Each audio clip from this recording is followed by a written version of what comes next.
तो चलिए चलते हैं हमारे सेक्शन बी पर, ठीक है, जो कि हमारा 32 मार्क्स का है और इस सेक्शन का शुरुआत होती है क्वेश्चन नंबर 2 से।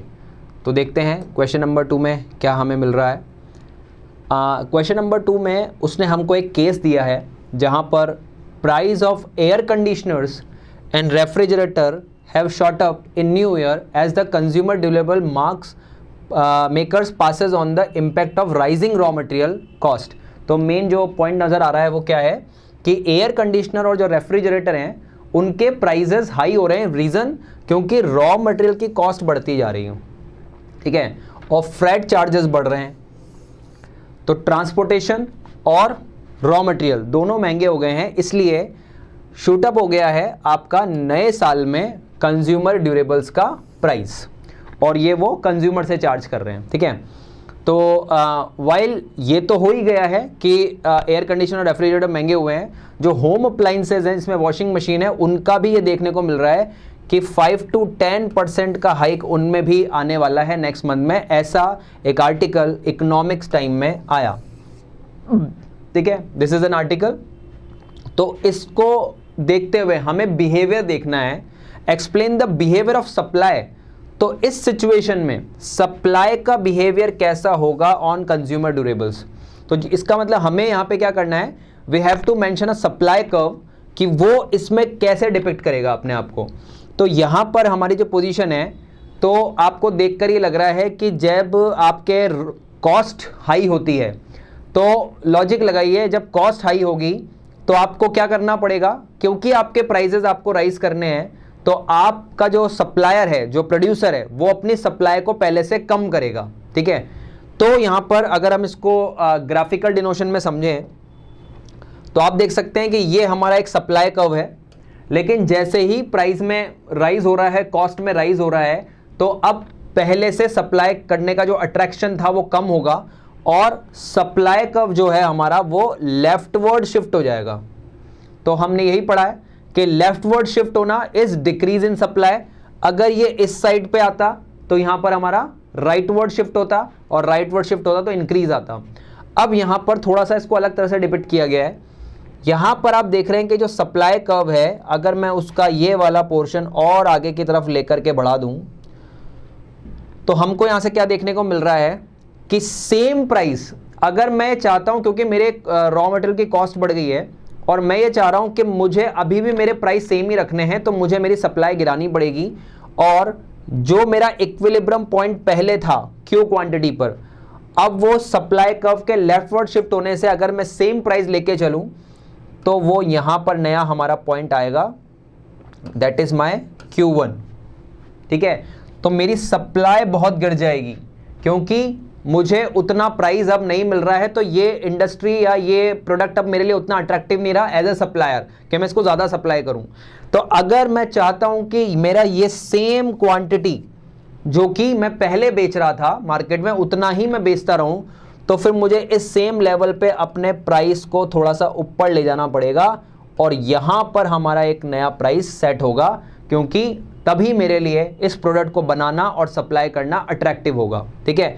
तो इस जगह की जगह हम इस तरह से देखें तो आपका प्राइस का राइज होने पर सप्लाई का लेफ्टवर्ड शिफ्ट होगा, और सेम क्वांटिटी सेल करने के लिए आपको अपना प्राइस पहले से हाई करना पड़ेगा, ठीक है। चलिए सिंपल सा पॉइंट वो बता रहा था, आपको इसको ग्राफ में डिनोट करके दिखाना है। चलिए इसके बाद बहुत ही सिंपल सा क्वेश्चन नेक्स्ट में वो दे रहा है आपसे कि जो प्राइस हाइक हुआ है मार्केट में वो 10% हुआ है, 10% प्राइस में राइज है, और इसकी वजह से आपका जो डिमांड में फॉल आया है, क्वांटिटी डिमांडेड में, वो आया है 12% का, ठीक है। तो जो हमारा P है वो 10% से राइज कर रहा है, और इसकी वजह से जो हमारा Q है वो 12% से फॉल कर रहा है।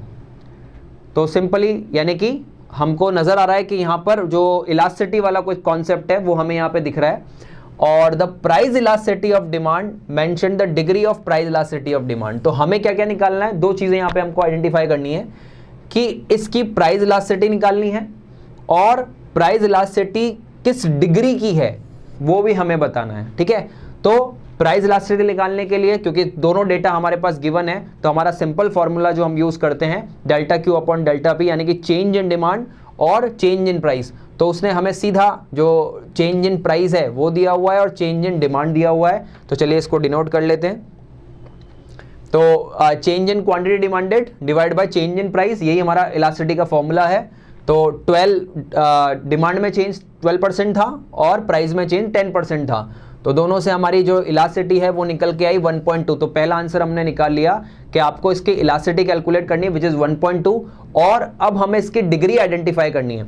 तो डिग्री से मतलब कि क्या ये इक्वल टू 1 है, मोर देन 1 है, लेस देन 1 है, रिलेटिवली इलास्टिक है, लेस रिलेटिव इलास्टिक है, परफेक्ट इलास्टिक है, परफेक्ट इनइलास्टिक है। तो यहां पे हमको वो चीज डिनोट करनी है। तो क्योंकि अभी हमारा जो ये 1.2 है वो क्या है, ग्रेटर देन 1, हमारी जो इलास्टिसिटी है अगर वो 1.2 आई तो हम कैसे डिनोट करेंगे, यहां पर हमारी इलास्टिसिटी मोर देन 1 है, और जब इलास्टिसिटी मोर देन 1 होती है तो इसका मीनिंग क्या है, जितना चेंज प्राइस में आ रहा है उससे ज्यादा चेंज आपकी क्वांटिटी में आ रहा है। ठीक है, तो इसको हम जो नेम हमारी इकोनॉमिक्स में दे रहे हैं वो क्या है, रिलेटिवली इलास्टिक। तो यहां पे देखिएगा क्योंकि इलास्टिसिटी ग्रेटर देन 1 है तो ये रिलेटिवली इलास्टिक है। इसको हम क्या किस डिग्री में डिनोट करेंगे, रिलेटिवली इलास्टिक। इट मींस इसका अगर मीनिंग भी आप लिखना चाहें तो क्या हो जाएगा कि आपका डिमांड में चेंज आपके प्राइस के चेंज से हाई है। ठीक है, और हाई वाला चेंज रिलेटिवली इलास्टिक के नाम से इस डिग्री को हम जानते हैं। ठीक है, चलिए नेक्स्ट क्वेश्चन में फिर से हमारे पास यूनियन बजट्स का एक जो आर्टिकल है उसमें आपको यहाँ से एक आर्टिकल निकाल करके दिया गया है। यूनियन फाइनेंस मिनिस्टर हमारी निर्मला सीतारमण जी जो हैं उन्होंने अनाउंस किया कि हम चाहते हैं कि बजट में, उन्होंने बजट स्पीच में ऐसा बताया कि हमारा फिस्कल डेफिसिट जो है वो 5.1 रहेगा। हम अपने फिस्कल डेफिसिट को रिड्यूस करना चाहते हैं 2024-25 में। ठीक है, जीडीपी का 5.1% ही हमारा रह जाए, जो कि प्रेजेंटली कितना चल रहा है 5.8, यानी कि उस टाइम पे जब निर्मला सीतारमण जी ने इसको 5.1 करने के लिए बोला तब वो 5.8 था। इट मींस हम अपने फिस्कल डेफिसिट को लोअर लाना चाहते हैं। तो इस आर्टिकल को देख करके what would be the impact of this decision on government borrowings, वो हमसे पूछ रहे हैं कि निर्मला सीतारमण जी ने जो डिसीजन लिया कि 5.8 से हमारा फिस्कल डेफिसिट 5.1 आ जाए, इसका हमारे गवर्नमेंट बोरोइंग्स पे क्या इफेक्ट आएगा। तो देखिए फिस्कल डेफिसिट का आपको बेसिक फॉर्मूला आइडिया है ही सही। फिस्कल डेफिसिट जब हमने पढ़ा है तो जितने भी गवर्नमेंट के एक्सपेंडिचर होते हैं, जब वो एक्सपेंडिचर आपके गवर्नमेंट के जो रिसिप्ट्स हैं उनसे मैच नहीं हो पाते हैं, यानी कि रिसिप्ट कम पड़ जाती हैं और हमारे एक्सपेंडिचर ज़्यादा हाई होते हैं, तो हमें उसको कहीं ना कहीं कवर करना होता है। और कवर करने के लिए हम क्या है, बोरोइंग्स का यूज़ करते हैं। थोड़ा सा जो हमारा पैसा कम पड़ गया है उसे हम लाते हैं ताकि हमारे एक्सपेंडिचर्स ना रुके, क्योंकि एक्सपेंडिचर रुकने पर डेवलपमेंट इफेक्ट होगा। तो हमारा टोटल एक्सपेंडिचर को मीट आउट करने में रेवेन्यूज में जो लैक रह जाती है, जो कमी रह जाती है, उसको हम कंप्लीट करते हैं बोरोइंग्स के थ्रू। तो ऑब्वियस सी बात है कि अगर ये 5.8 से 5.1 आएगा तो it is a clear sign कि हमारा जो बोरोइंग्स हैं वो कम होंगी, और बोरोइंग कम करने से आपका जो ग्रोथ लेवल है वो बढ़ेगा, क्योंकि आपकी डिपेंडेंसी ऑन लोन कम हो जाएगी। ठीक है, तो इसी को थोड़ा सा इलेबरेट वे में देख लेते हैं।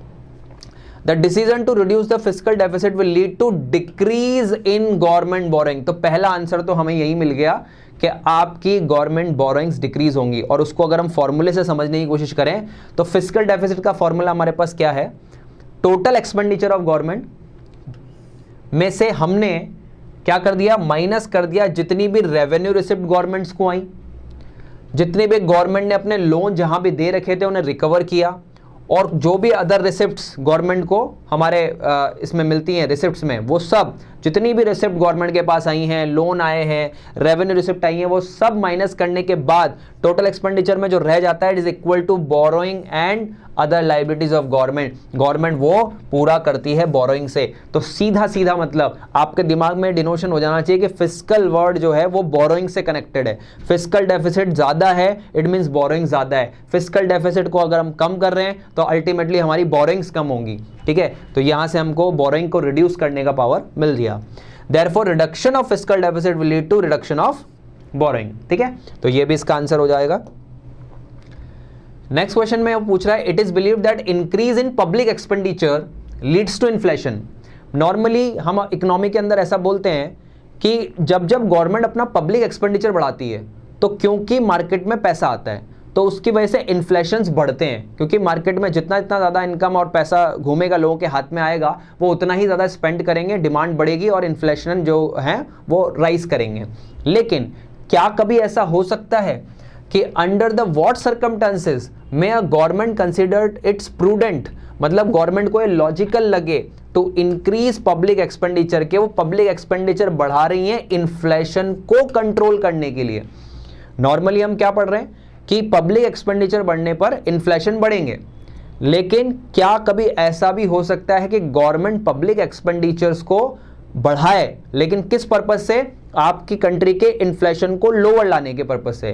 तो यस, ऐसा हो सकता है कि गवर्नमेंट इन्फ्लेशन को कम करने के लिए पब्लिक एक्सपेंडिचर का यूज करे, लेकिन ऐसा कब होगा? इमरजेंसी सिचुएशंस, यानी कि हमारे पास सिचुएशंस ऐसी हैं जहां पर लोगों के हाथ में बहुत मनी क्रंच हो गया बिकॉज ऑफ नेचुरल कैलामिटीज या कोई इमरजेंसी सिचुएशन कंट्री पे आई हुई है। तो चलिए उसी को देख लेते हैं। तो देखिए, in the situation of emergency, यहां पे हमारा वर्ड आ गया। तो इमरजेंसी में क्या होता है? लोगों के पास क्रंच ऑफ मनी होता है और उस टाइम पे हम क्या करते हैं कि जो प्राइजेज हैं वो हाई हो रहे होते हैं, क्योंकि धीरे धीरे मार्केट में इन्फ्लेशनरी जो गैप्स हैं वो बढ़ते चले जाते हैं। तो यहाँ पर देखिएगा, जैसे कि नेचुरल कैलामिटी आ गई हैं, पेंडेमिक्स हो गए, जैसे कि कोविड-19 आया, तो गवर्नमेंट फिर उस टाइम पे क्या करती है कि प्राइस ज़्यादा हाइक ना हो, क्योंकि जो मिडिल क्लास और लोअर क्लास है उन तक के जो प्राइजेज हैं वो बने रहे। जैसे कि आप देख रहे हैं, इसको प्रैक्टिकली अगर आप देखना चाहें तो कोविड-19 के बाद इंडिया में ज़बरदस्त तेज़ी से गुड्स के रेट बढ़े, इन्फ्लेशनरी गैप्स जो हैं वो बढ़ते चले गए। तो गवर्नमेंट ने क्या किया कि आपका मार्केट में सेल बनी रहे, बहुत ज़्यादा महंगे ना हो जाएं प्रोडक्ट, तो सेलर्स को वो एक काम करते हैं सब्सिडी प्रोवाइड कराने का। तो जो सब्सिडी है वो भी गवर्नमेंट का एक एक्सपेंडिचर है, लेकिन सब्सिडी देने से क्या होता है कि आपके प्राइसेस बहुत तेजी से हाइक नहीं होते, क्योंकि गवर्नमेंट से कुछ ऐड मिल गया। जैसे कि आपको पता है, ईवी इंडस्ट्री को आगे बढ़ाने के लिए गवर्नमेंट ने सब्सिडी प्रोवाइड करी, क्योंकि ईवी कार्स या जो टू व्हीलर्स थे जब आए थे तो बहुत ज़्यादा उनका प्राइस था नॉर्मल टू व्हीलर्स और कार के मुकाबले, तो लोग परचेज नहीं कर रहे थे। तो गवर्नमेंट ने कहा कि ईवी इंडस्ट्री को आगे बढ़ाना है तो हमें सब्सिडीज देनी पड़ेंगी। इसी तरह की सब्सिडीज अभी सोलर पे गवर्नमेंट दे रही है कि सोलर सिस्टम आप अपने घर पे लगाएं ताकि इलेक्ट्रिसिटी आपके घर पे ही जनरेट हो सके। तो वो इलेक्ट्रिसिटी जनरेट करने का जो पूरा सिस्टम है वो काफ़ी हाई कॉस्ट होता है, इसलिए गवर्नमेंट उस पर सब्सिडीज प्रोवाइड करा रही है ताकि उसके प्राइजेस लोअर रहें। तो सेलर को सीधा सब्सिडी दे देने से प्राइजेस लोअर हो जाते हैं और उसकी वजह से बहुत ज़्यादा मार्केट में तेज़ी से महंगाई नहीं बढ़ पाती। ठीक है, तो सेलर जो है जो भी प्रोड्यूस करेगा on the basis of necessity to control the upward pressure on price के ऊपर उतना अपवर्ड प्रेशर नहीं आएगा of these commodities. In this situation government has to increase its expenditure for providing these subsidies, और price में hike ना आए, आपका प्राइस लोअर रहे, इसके लिए सेलर को सब्सिडीज दी जाएंगी, जिसकी वजह से आपके प्राइस बिल्कुल मेंटेन्ड रहेंगे। चलिए नेक्स्ट क्वेश्चन में आपके बार आपके पास एक मैथमेटिकल टाइप क्वेश्चन यहाँ पर मिल गया आपको, जिसमें एक तो आपको फिक्स कॉस्ट वाले चैप्टर से हमारा एक क्वेश्चन है।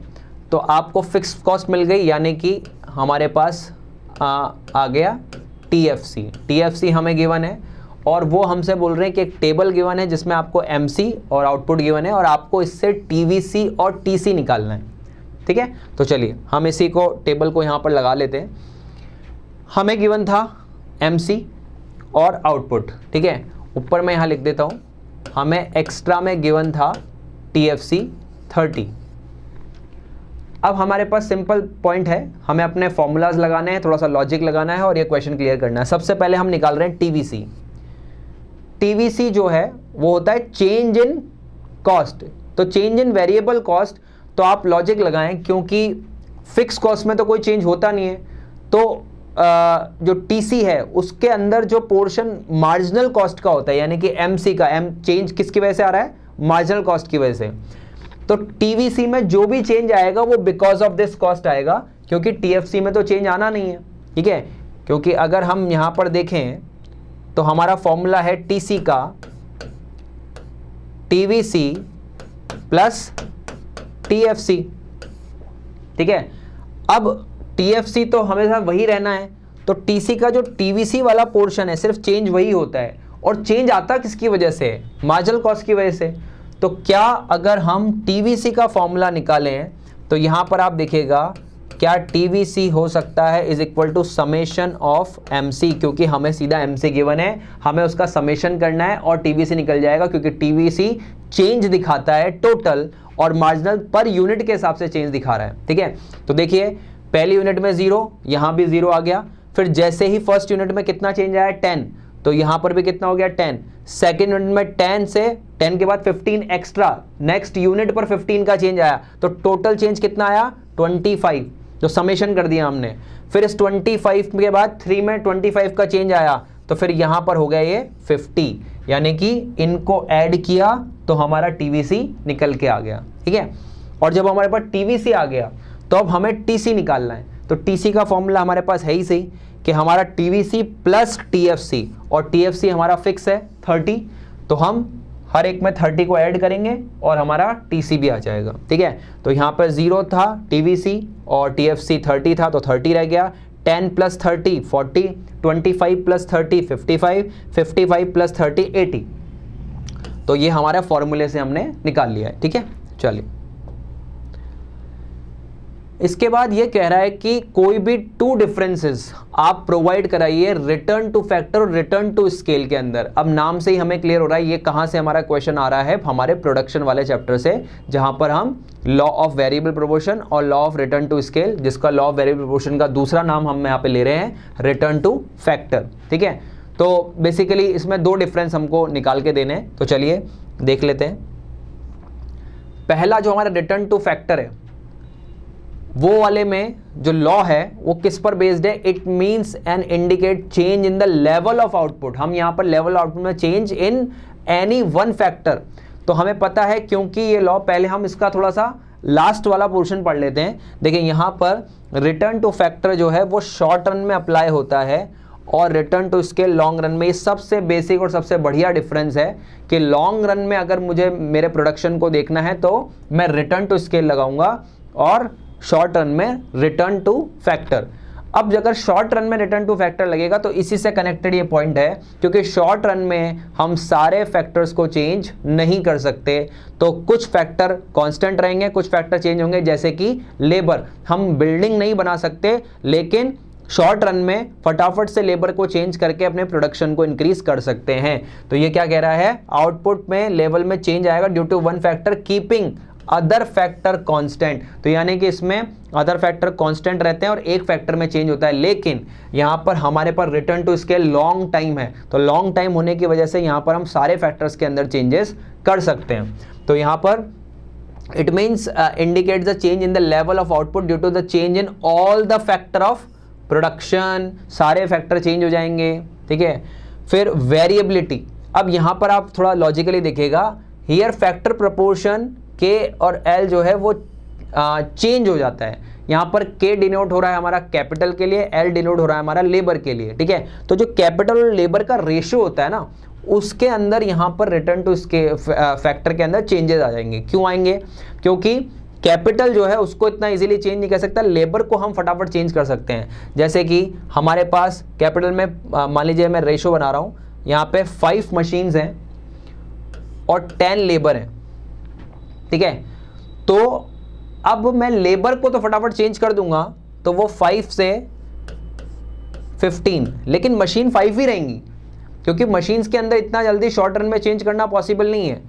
तो इनका जो रेशियो है वो चेंज हो गया, तो वो रेशियो जो फैक्टर्स हैं वो रिटर्न टू फैक्टर में चेंज हो जाता है। लेकिन यहाँ पर जो कैपिटल और लेबर का रेशियो है वो कांस्टेंट ही रहेगा।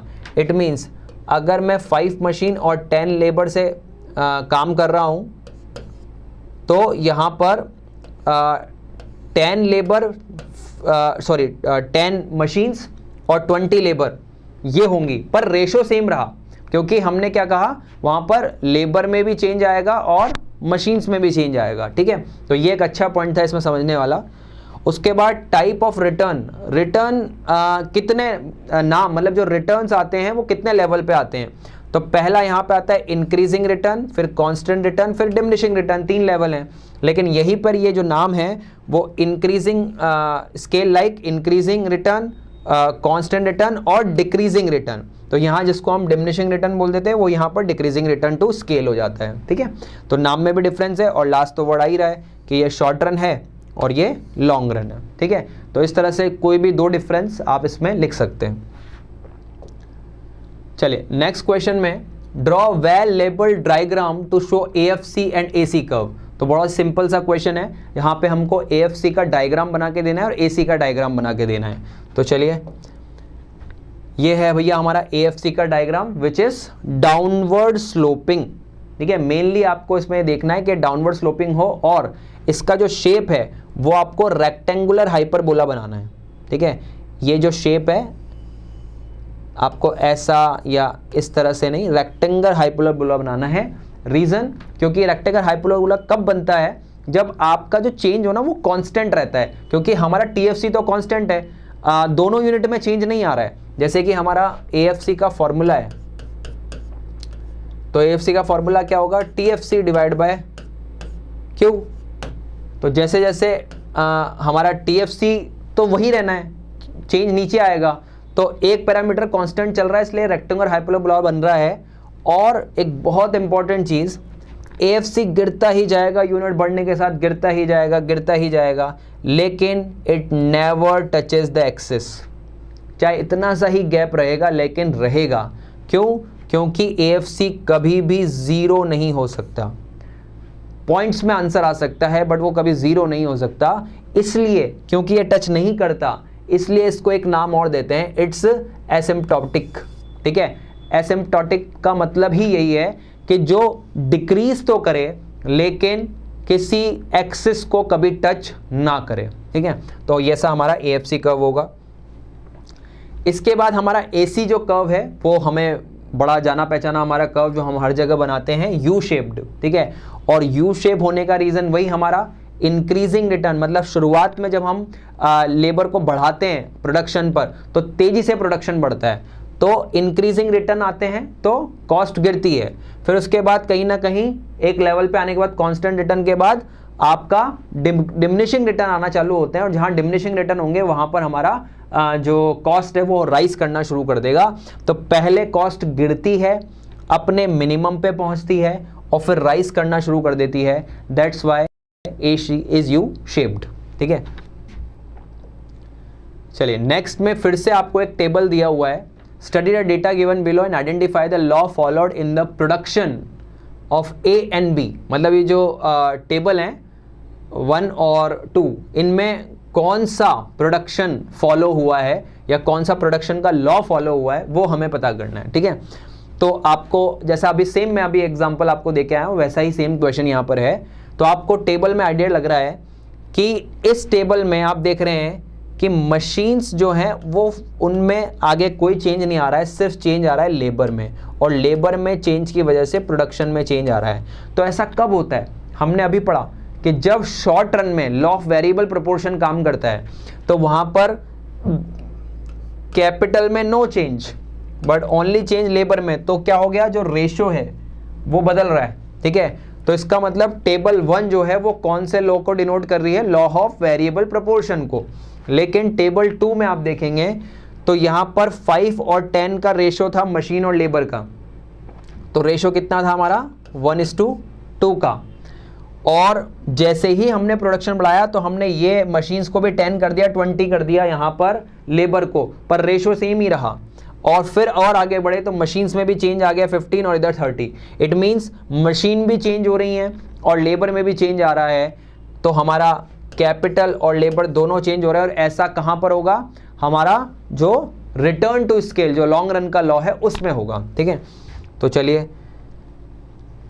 यहाँ पर भी देखिए, अब ये बात आपको समझ में आएगी, वही यहाँ पे लिखा हुआ है कि जो टेबल 1 है वो तो लॉ ऑफ वेरिएबल प्रोपोर्शन को डिपिक्ट कर रहा है, ठीक है, क्योंकि यहाँ पर सिर्फ लेबर में चेंज आ रहा है। लेकिन जो सेकंड वाला है उसमें आपका जो रेशो है वो तो कांस्टेंट ही रहेगा, और आउटपुट इंक्रीज हो जाएगा लेबर और मशीन में चेंज की वजह से, इसलिए वो रिटर्न टू स्केल दे रहा है। अब मेन हमारा वर्ड था return to scale and law of variable proportion, ठीक है।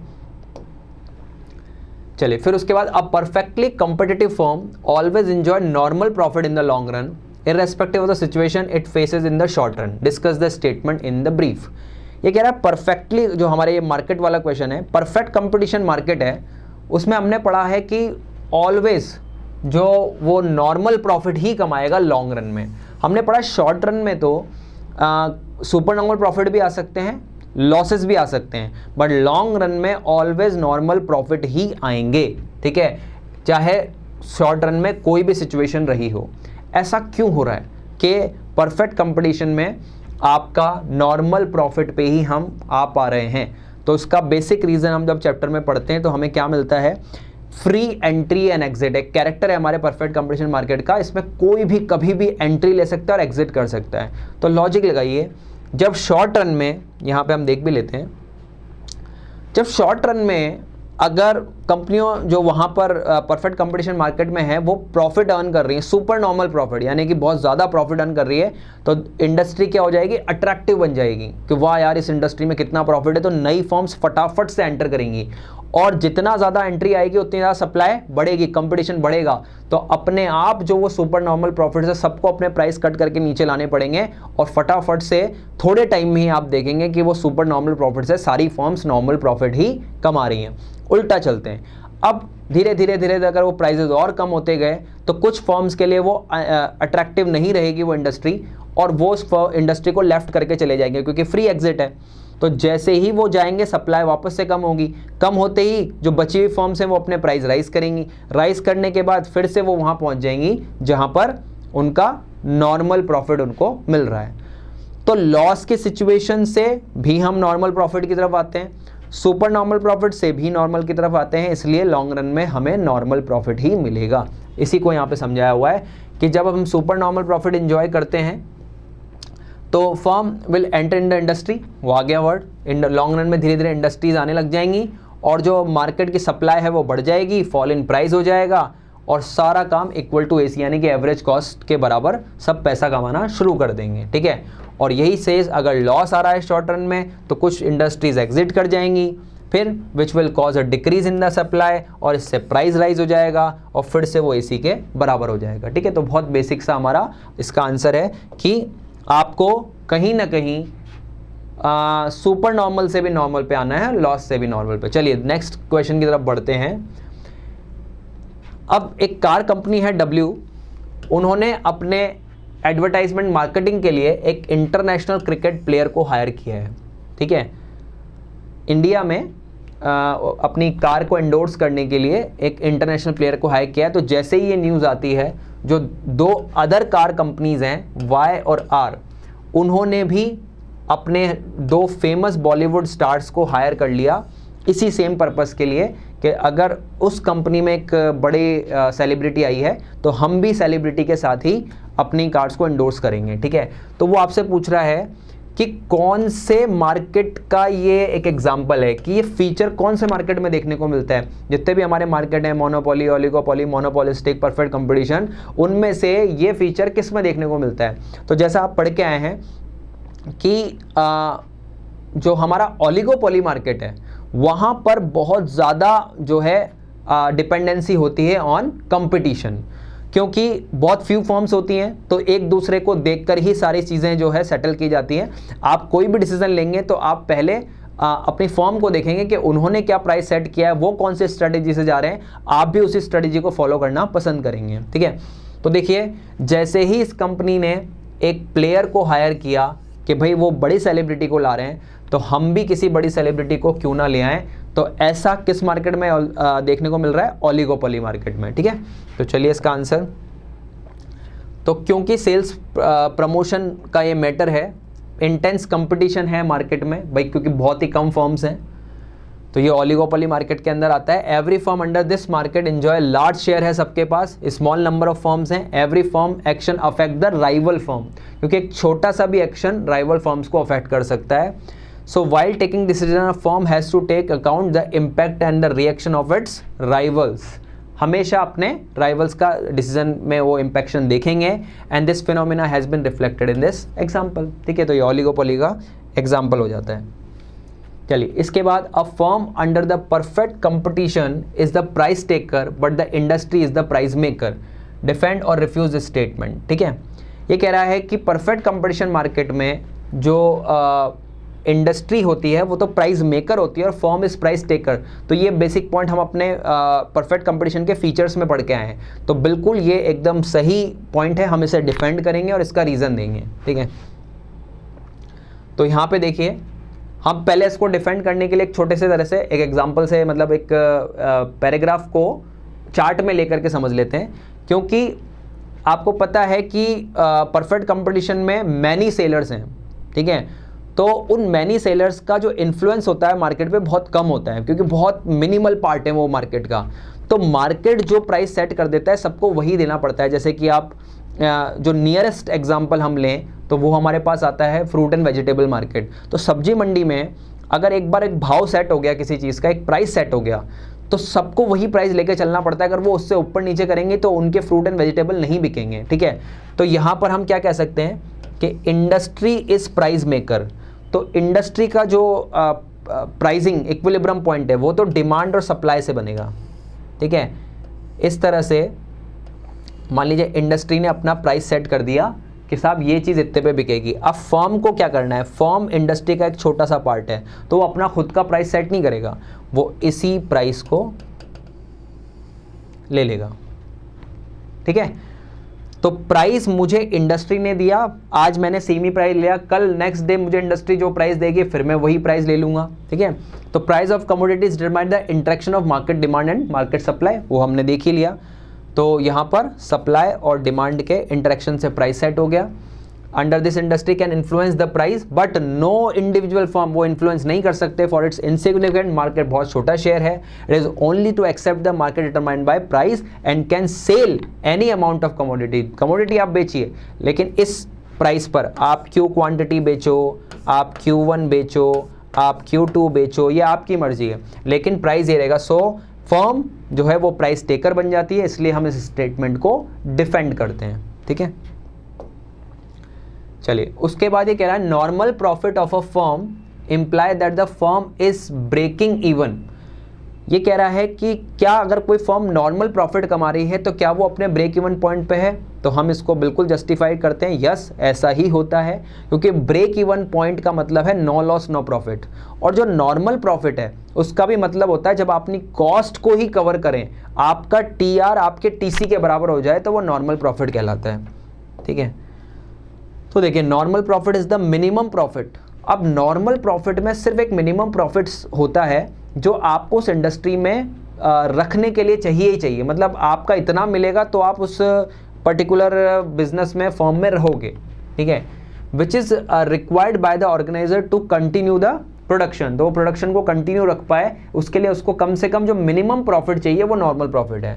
This is a part of total cost, और ये टोटल कॉस्ट के बराबर होता है, तो इसीलिए देखो यहाँ पे क्या आ गया, TR is equal to TC हो जाता है। तो ब्रेक इवन पॉइंट पे भी यहीं पे हम बात करते हैं, ना इधर कोई लॉस हो रहा है ना कोई प्रॉफिट हो रहा है, तो फिर पॉइंट आता है, बार बार एक कन्फ्यूजन क्रिएट होता है, जब प्रॉफिट ही नहीं हो रहा है तो फिर थोड़ा कौन सा प्रॉफिट है। तो क्योंकि आपको पता है कि जब हम कॉस्ट निकालते हैं तो हमारी अकाउंटिंग कॉस्ट के अलावा हम उसके अंदर अपॉर्चुनिटी कॉस्ट को भी इंक्लूड करते हैं कि हमने इस बिजनेस को करने के लिए कोई ना कोई चीज़ छोड़ी है। ठीक है, तो टोटल कॉस्ट में एक ऐसी हिडन कॉस्ट है जिसको हम कवर अप करते हैं, और अगर वो जो अपॉर्चुनिटी कॉस्ट वाला हिस्सा है जब हमें प्रॉफिट में वो मिलने लग जाता है तो उसे ही हम नॉर्मल प्रॉफिट कहते हैं। तो उसको अगर हम थ्योरेटिकल वे में देखेंगे तो यस हम थोड़ा बहुत कमा रहे हैं। अगर एक बिजनेस करने के लिए मैंने एक जॉब छोड़ी है तो उस जॉब में अगर मैं 50,000 पर मंथ ले पाता और अगर इस बिजनेस से मैं 50,000 कमा रहा हूं तभी मैं सेटिस्फाइड होऊंगा, क्योंकि 50,000 वो मिनिमम अमाउंट है जो मैं इस बिजनेस से लेना मुझे होगा ही होगा, वरना तो फिर मैं जॉब के लिए चला जाऊंगा। ठीक है, तो 50,000 की जो अपॉर्चुनिटी कॉस्ट मैं छोड़ के आया हूं वो मेरी कॉस्ट में शामिल है, इसीलिए यहां पर ये कॉन्सेप्ट बना है। तो a firm enjoy normal profit when the total revenue of the firm is enough to cover its cost only since normal profit is the part of total cost. ये मेन पॉइंट है। ठीक है,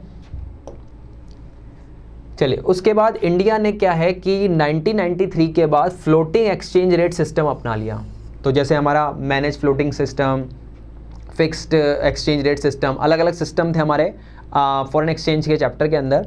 तो जब हम फ्लोटिंग एक्सचेंज रेट संभाल लेते हैं तो इसका मतलब होता है कि हमारा कंट्री का हमारे एक्सचेंज रेट पे कोई कंट्रोल नहीं होगा, जो भी डिसाइड होगा वो डिमांड के और मार्केट फोर्सेस से होगा, डिमांड सप्लाई से डिसाइड होगा। तो अब हमारा 93 के बाद जो हमारा प्राइस है वो डिमांड सप्लाई से ही डिसाइड होता है, ठीक है। इसको एक्सप्लेन करना है। और ऐसा क्यों, क्या दिख रहा है हमको कि वो डिमांड सप्लाई से इफेक्ट हो रहा है, क्योंकि अब अगर हमारे एक्सचेंज रेट बहुत हाई जाते हैं इंटरनेशनल मार्केट में, मान लीजिए रुपए का एक्सचेंज रेट बहुत हाई हो गया या बहुत ही लो हो गया, तो इन दोनों को कंट्रोल आरबीआई कैसे करता है, फॉरेन सिक्योरिटीज़ को सेल करके या बाय करके, ठीक है। तो India flexible exchange rate system कर रहा है use, where foreign exchange rate system determined by the forces of demand and supply. तो पहला एक्सप्लेनेशन ये हो गया कि हम डिमांड सप्लाई को यूज़ कर रहे हैं। आरबीआई, अच्छा आरबीआई करता क्या है अब इस डिमांड, क्योंकि सारा खेल डिमांड सप्लाई का है, फटाफट से हो सकता है कि बहुत रुपए की वैल्यू जो है डॉलर के मुकाबले में बहुत गिर जाए या बहुत बढ़ जाए, दोनों ही हमारे लिए ख़राब है। तो उसको कम करने के लिए आरबीआई क्या करता है, purchase and sale of foreign currency, फटाफट से इंटरनेशनल मार्केट में वो डॉलर को सेल कर देगा, डॉलर को खरीद लेगा। उससे क्या होगा कि डॉलर को सेल करने से हम रुपया लेंगे तो हमारे रुपए की डिमांड मार्केट में बढ़ जाएगी, या फिर रुपया दे के डॉलर लेंगे तो हमारे रुपए की डिमांड कम हो जाएगी। उसके थ्रू हम इसको इंटरनेशनल मार्केट में मैनेज करने की कोशिश करते हैं, ठीक है। तो इसलिए ये अब फ्लोटिंग एक्सचेंज रेट सिस्टम बन गया है। फिर अब ये कह रहा है कि बीओपी में जो हमारा बैलेंस ऑफ पेमेंट होता है उसमें एक करंट अकाउंट होता है, कैपिटल अकाउंट। तो उसमें क्या क्या कंपोनेंट्स आते हैं तो वो हमें इसमें बताने हैं। तो जो हमारा करंट अकाउंट है, देखिए करंट अकाउंट के अंदर हम मेनली क्या लेंगे, हमारा एक्सपोर्ट इंपोर्ट्स, हमारे इनकम जो यहाँ वाले बाहर से कमा रहे हैं, तो वही चीज़ इसके अंदर है, सिर्फ खास चीज़ें कुछ नहीं है। आप गुड्स का एक्सपोर्ट, गुड्स का इंपोर्ट ले लें, लेकिन गुड्स के अलावा, टेंजिबल के अलावा हम इंटेंजिबल चीज़ें जैसे कि सर्विसेज हैं उनका भी एक्सपोर्ट और इंपोर्ट करते हैं। फिर इसके अलावा यूनिलैटरल ट्रांसफर्स आते हैं, यानी कि बाहर से हमें कोई डोनेशन, ग्रांट और गिफ्ट्स वगैरह मिले और यहाँ से हमने वहाँ भेजे, या फिर इनकम के रिसिप्ट, इंडिया वालों ने बाहर से इनकम कमाई या बाहर वाले यहाँ से इनकम लेके गए, ये सब हमारा करंट अकाउंट होगा। और इन सबको मिला करके हम 3 पोर्शन में डिवाइड कर सकते हैं। बैलेंस ऑफ ट्रेड जो किससे आएगा, गुड्स के एक्सपोर्ट इंपोर्ट से। बैलेंस ऑफ इनविजिबल ट्रेड जो किससे आएगा, सर्विस के एक्सपोर्ट इंपोर्ट से। और बैलेंस ऑफ यूनिलैटरल ट्रांसफ़र जो कि अभी हम पढ़ के आए कि हम यहाँ से कुछ डोनेशन और ग्रांट्स भेज रहे हैं, वहाँ से कुछ grants and donations and charities आ रही हैं। फिर ये सब मिला करके 3 पोर्शन में हम करंट अकाउंट को लेकर के चलेंगे। और इसी के जैसे कैपिटल अकाउंट जो है उसके अंदर हमारे कैपिटल रिसिप्ट और कैपिटल पेमेंट्स आ जाएंगे। तो कैपिटल रिसिप्ट्स में हम क्या कर रहे हैं, जब भी हम कैपिटल जो अकाउंट है उसकी बात करते हैं तो इसमें 2 मेजरली पॉइंट आते हैं, असेट्स को सेल करना या असेट्स को बाय करना, या फिर आपका जो बोरोइंग्स है और लैंडिंग है वो इसमें आ जाएगा। तो कैपिटल रिसिप्ट आपने या तो बोरोइंग की तो कैपिटल रिसिप्ट आ गई, या आपने इंटरनेशनल मार्केट में अपनी असेट सेल करी। कैपिटल पेमेंट आपने इंटरनेशनल मार्केट में कैपिटल परचेस करी या आपने लैंडिंग करी, ठीक है। तो ये सारे पॉइंट इसके अंदर आ जाएंगे, उससे हमारा बैलेंस ऑफ कैपिटल अकाउंट निकल जाएगा, ठीक है। चलिए क्वेश्चन नंबर 8 की तरफ बढ़ते हैं।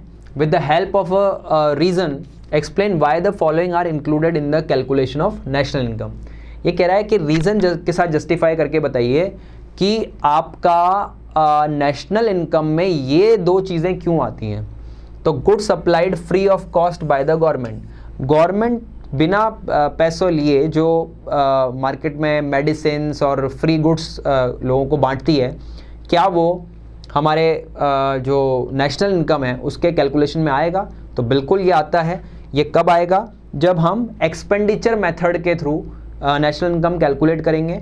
तो जो गवर्नमेंट फाइनल कंजम्पशन एक्सपेंडिचर है, तो गवर्नमेंट का तो उस पर एक्सपेंडिचर हुआ है, इसलिए उसको इसमें हम ऐड करेंगे। तो देखिए ये इसलिए ऐड होता है क्योंकि ये गवर्नमेंट फाइनल कंजम्पशन एक्सपेंडिचर का पार्ट है। हमारे एक्सपेंडिचर मेथड में हमें जो सेटअप दिया गया है उसके अंदर गवर्नमेंट फाइनल में हमको इसको इंक्लूड कर लेना है, ठीक है।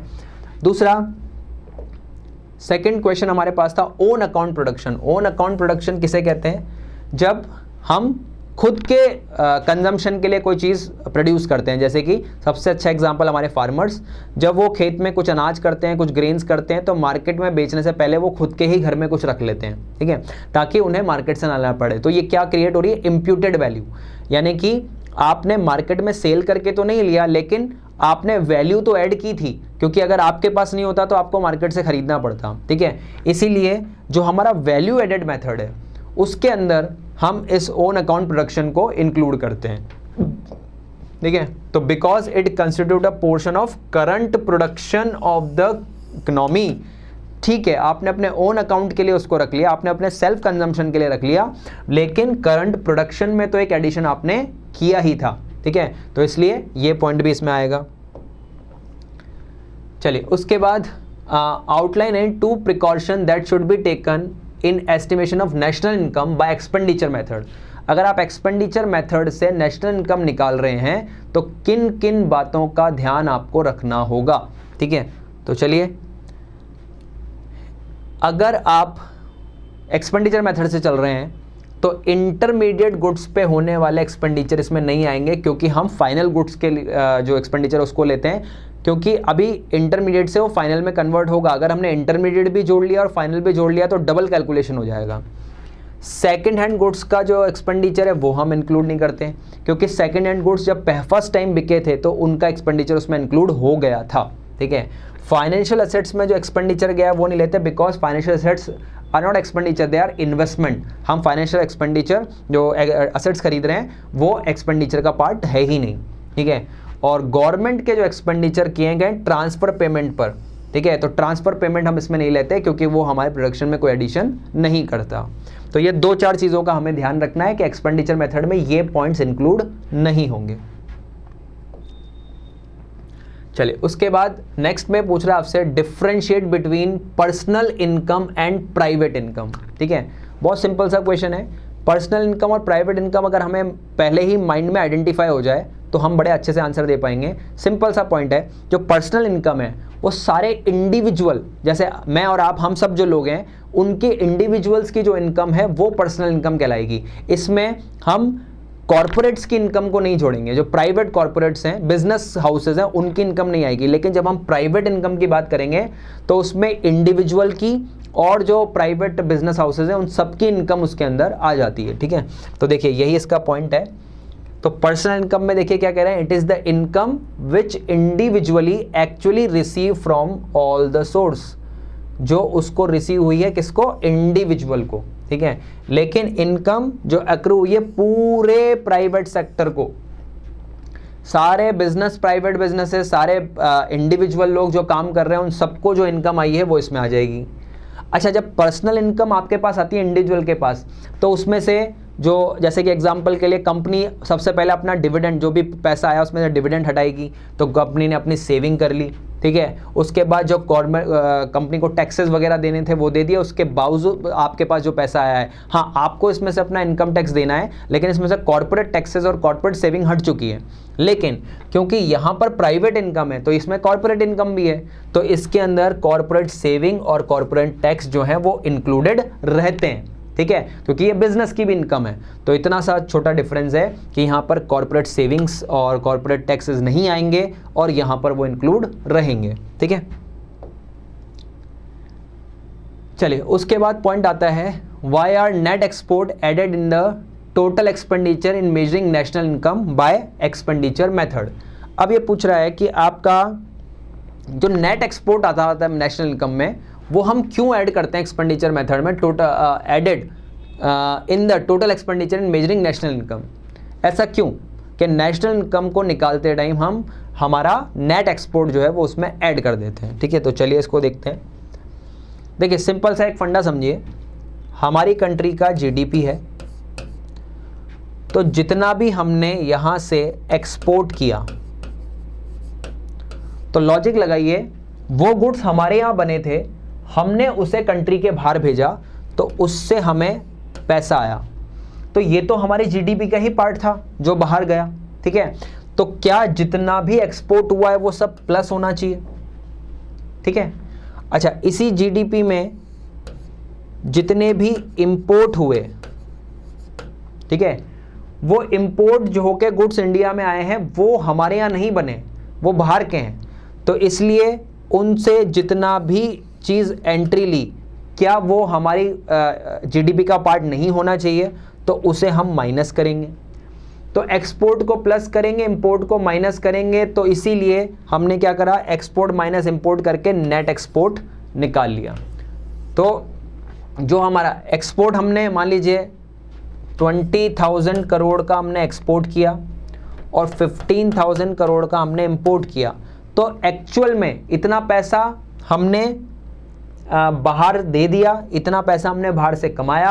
तो एक्चुअल में अगर हम देखें तो 5,000 करोड़ ही हमारे हाथ में आए हैं, तो वो हम ऐड कर देंगे, तो उससे हमारी जीडीपी की एक्चुअल कैलकुलेशन निकल आएगी। ठीक है, तो export represent the expenditure by foreigners on the goods और service exported by the country, वो कंट्री से एक्सपोर्ट हुई हैं। ठीक है, तो इसलिए वो तो जीडीपी में एडेड होनी चाहिए। और service exported in domestic product, again import represent the expenditure made by the resident of the country on imported goods and service, it should be subtracted, और ये हट जाना चाहिए क्योंकि वो बाहर से आए हैं। इसीलिए हमने नेट एक्सपोर्ट का फॉर्मूला बनाकर उसको जीडीपी में ऐड किया है। ठीक है, चलिए ये आपका क्वेश्चन कंप्लीट हो जाते हैं। फिर उसके बाद हमारे पास क्वेश्चन नंबर 9 आता है, with the help of the diagram determine the equilibrium level of output and income by using aggregate demand and aggregate supply approach. आपको इक्विलिब्रियम लेवल निकालना है। जैसे इक्विलिब्रियम लेवल हम हर चैप्टर में निकालते हैं, लेकिन यहाँ पर हमको क्या अप्रोच यूज़ करनी है, एडीएस की अप्रोच यूज़ करनी है। एग्रीगेट डिमांड और एग्रीगेट सप्लाई के अप्रोच से हमें इक्विलिब्रियम को समझाना है। ठीक है, तो देखिए सबसे पहले हम एडीएस के ग्राफ ले लेते हैं, और इसके अंदर आप देख रहे हैं कि जो ग्राफ है उस पर ये पॉइंट पर दोनों बराबर हैं। अब देखिएगा इस वाले पोर्शन को देखिए जहाँ पर ADAS से हायर है, इट मीन्स यहां पर अभी क्या आया हुआ है, डिमांड सप्लाई से ज्यादा है। इट मीन दिस पोर्शन, इस पोर्शन को मैं क्या बोल सकता हूं, एक्सेस डिमांड। अभी एक्सेस डिमांड आई हुई है, तो बताइए जब एक्सेस डिमांड है, इस मीन आज अभी प्रोड्यूसर प्रोड्यूस कम कर रहे हैं, मार्केट में डिमांड ज़्यादा है, तो प्रोड्यूसर और ज़्यादा प्रोड्यूस करेंगे क्योंकि डिमांड अच्छी आई हुई है। तो जैसे जैसे प्रोड्यूसर अपना प्रोडक्शन बढ़ाएंगे, डिमांड भी बढ़ रही है, तो एक लेवल पे आकर दोनों मीट कर जाएंगी। ठीक है, इसके भी बाद अगर डिमांड बढ़ रही है लेकिन प्रोडक्शन और तेज़ी से बढ़ता रहा तो सप्लाई का लेवल बढ़ जाएगा। तो अब डिमांड कम होती जा रही है, Y2 लेवल पे आप देख रहे हैं कि आपका जो डिमांड है वो कम है और आपकी सप्लाई हायर है। तो सप्लाई के हायर होने से ये जो सिचुएशन है वो क्या कहलाएगी, एक्सेस सप्लाई। तो एक्सेस सप्लाई आने से अब क्योंकि डिमांड उतनी नहीं है, तो जो है प्रोड्यूसर्स के लिए अब इतना ज़्यादा प्रोडक्शन करना अट्रैक्टिव नहीं रहा, तो धीरे धीरे प्रोडक्शन में कमी आएगी और वापस वो डिमांड के बराबर आके सेट हो जाएगा। तो चाहे एक्सेस डिमांड हो चाहे एक्सेस सप्लाई, वापस आके उसे सेट होना होता है डिमांड और सप्लाई के इक्विलिब्रियम पर। तो इसीलिए एडीएस का यहाँ पर पॉइंट बन गया। तो जो हमारा इक्विलिब्रियम इनकम है लेवल YE, ना Y1 पर आएगी ना Y2 पर आएगी, वो हमेशा Y जो इक्विलिब्रियम पॉइंट है उसी पर आएगी। ठीक है, तो यही पॉइंट हमारा यहाँ पे कह रहा है, equilibrium income refers to the level of real income on the level of output which aggregate demand and aggregate supply become equal. इस जगह पर हमारा रियल इनकम और लेवल ऑफ आउटपुट बराबर हो जाएंगे, और उसको हम अगर ग्राफ में डिनोट हमने कर ही दिया है, फॉर्मूले में देखें तो इस जगह पर AS इक्वल टू AD हो जाएगा। या इनकम जो है, अगर हम इनकम और कंजम्पशन के हिसाब से देखें तो जितना हम कमा रहे हैं उतना हम कंजम्पशन और इन्वेस्टमेंट दो में ही हम इसको कन्वर्ट करते हैं, तो दोनों मिला करके इनकम के बराबर इस जगह पर हो जाएगा। तो इस तरह से हम इस पोजीशन को, इक्विलिब्रियम पोजीशन को डिपिक्ट कर सकते हैं अपने ग्राफ में। ठीक है, तो अब इसी जो ग्राफ है उसी को यहाँ पे समझाया हुआ है कि इक्विलिब्रियम लेवल पर क्या होगा, जो कंडीशन है वो क्या हो जाएगी, y is equal to C plus I. ठीक है, लेकिन अगर इसी को Y1 पर देखें, यानी कि इस जगह पर Y1 पर, तो Y1 पे देखिए क्या है, हमारा C प्लस आई जो है, हमारा कंजम्पशन इन्वेस्टमेंट हमारी इनकम से ज़्यादा है, यानी कि डिमांड ज़्यादा आ रही है। तो ऐसे में एक्सेस डिमांड की सिचुएशन क्रिएट हो रही है, तो प्रोड्यूसर ज़्यादा से ज़्यादा प्रोड्यूस करेगा और इक्विलिब्रियम पे पहुंचेगा। दूसरा सेगमेंट हमारा Y2 है। Y2 में हमारा कंजम्पशन और इनका जो है वो इनकम लेवल से कम है, यानी कि यहाँ पर एक्सेस सप्लाई की सिचुएशन है। तो अभी जो करंट प्रोड्यूसर है वो अपने आप को रिड्यूस करेंगे और फिर से हम y = C+i पे आ जाएंगे। ठीक है, यही पॉइंट यहाँ पे कह रहा है। चलिए, ये आपका सेक्शन जो बी था वो कंप्लीट हुआ 32 मार्क्स का। अब हम बढ़ेंगे सेक्शन सी की तरफ।